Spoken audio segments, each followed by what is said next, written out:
Bendung Lama Pamarayan terletak di dua wilayah. Sebagian bangunan berada di Desa Pamarayan, Kecamatan Pamarayan dan sebagian lainnya di Desa Panyabrangan, Kecamatan Cikosal, Kabupaten Serang, Banten. Bendung Lama Pamarayan membentang sepanjang 191,65 meter. Terdiri atas bangunan utama, ruang kontrol, bendungan sekunder, ruang lori, jembatan, serta rel lori. Bendungan ini pernah memegang predikat bendungan terbesar di Indonesia selama beberapa dekade sejak selesai dibangun pada tahun ke-1925.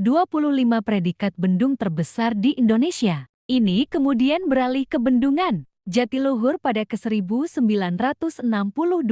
Bendung Pamarayan merupakan bangunan bersejarah peninggalan masa pemerintah kolonial Hindia Belanda. Salah satu bangunan yang pada masanya menjadi landmark pemerintah kolonial, khususnya di Banten. Untuk memahami latar belakang pembangunan bendung ini, maka perlu dipahami kebijakan pemerintah kolonial pada awal abad 20. Pada tahun 1889,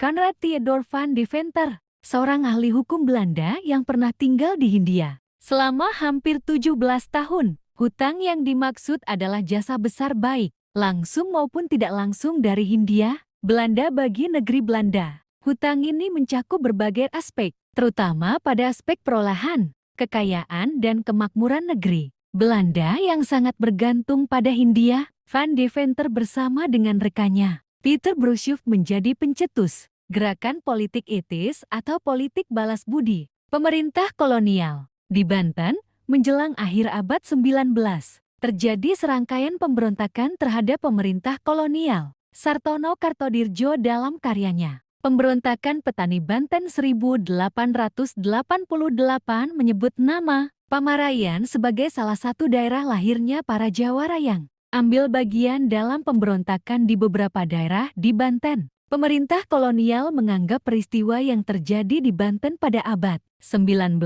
September Geger Cilegon sebagai akibat dari kemiskinan penduduk Banten. Atas alasan itu, masyarakat Banten melalui bidang pertanian berawal dari munculnya wacana untuk mengkaji daerah aliran Sungai Ciujung. Ide ini semakin terpaku untuk direalisasikan pasca tragedi Geger Cilegon tahun 1888.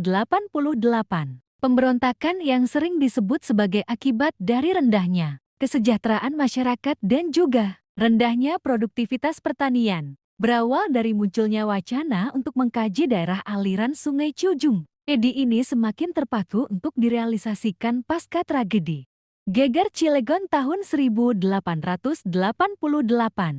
Pemberontakan yang sering disebut sebagai akibat dari rendahnya kesejahteraan masyarakat dan juga rendahnya produktivitas pertanian. Pembangunan bendungan ini dimulai setelah jalur kereta api yang menghubungkan Rangkas Bitung Merak selesai dibangun pada ke-1905.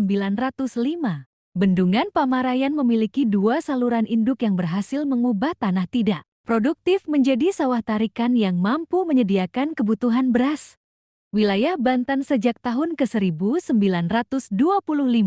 Program irigasi ditujukan untuk mensejahterakan